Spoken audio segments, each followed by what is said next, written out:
Hi, I'm Nidhi Singal from India Today, Gadgets and Gizmos. Today we'll compare three flagship smartphones, the Nokia Lumia 1020, Samsung Galaxy Note 3 and the BlackBerry Z30.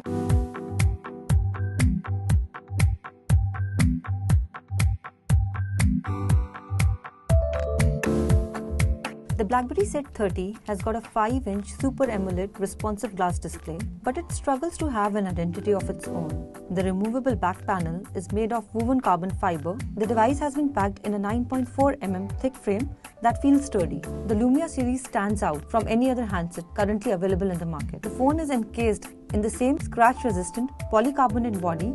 There is a hump for camera module at the back. This isn't a phablet and is restricted to a 4.5-inch Corning Gorilla Glass 3 display. Samsung has managed to squeeze in a 5.7-inch display to its new flagship phablet, which feels too broad to hold. The company hasn't done anything different. Power key sits on the right edge, volume on the left, and 3.5 mm port on the top. The bottom of the phone houses the S Pen neatly, complete with a near flush metal tip.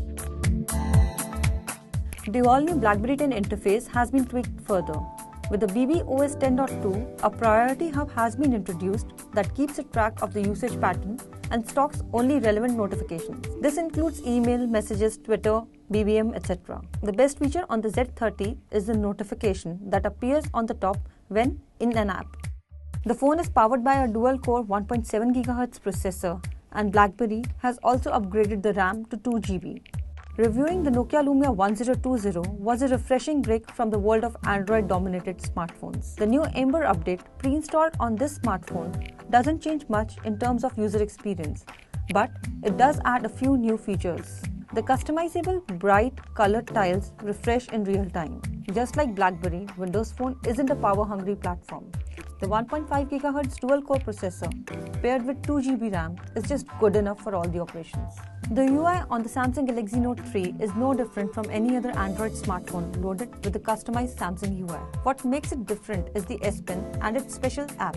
The S Pen is more accurate and more impressive than ever before. The Air Command tool pops up when you remove the pen from the holder. The unit available in India is powered by a 1.9 GHz quad-core processor plus 1.3 GHz quad-core processor and has got 3 GB RAM.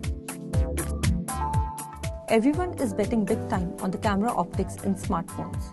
But this doesn't seem to be the case with BlackBerry. The company still continues to have an 8MP sensor at the back of the Z30. During a bright day, the images come out to be good, but it tumbles in low light.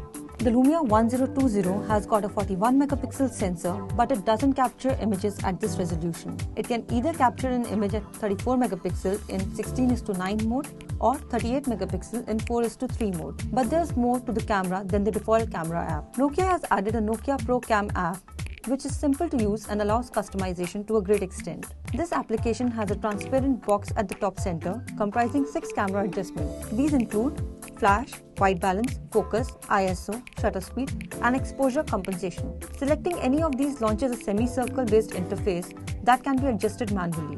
The user interface on the 13 megapixel camera is on the lines of the Galaxy camera. No camera shortcut key has been added, but tapping on the screen to capture an image can be activated from the camera settings. The images captured using the Note 3 are impressive. These are rich in details and colors with very minimum noise. When used in HDR mode, most of the images appeared slightly better. The non-removable battery on the BlackBerry Z30 continued to power up the device for over a day and a half on heavy usage. The Lumia 1020 has got a decent battery backup. It lasted us a day with an average usage and extensive use of camera. The battery on the Note 3 delivers extremely competent performance, given the size of the screen and the sheer power of the processor inside. It will last you a day on a full charge, however, it did heat up a couple of times during the testing.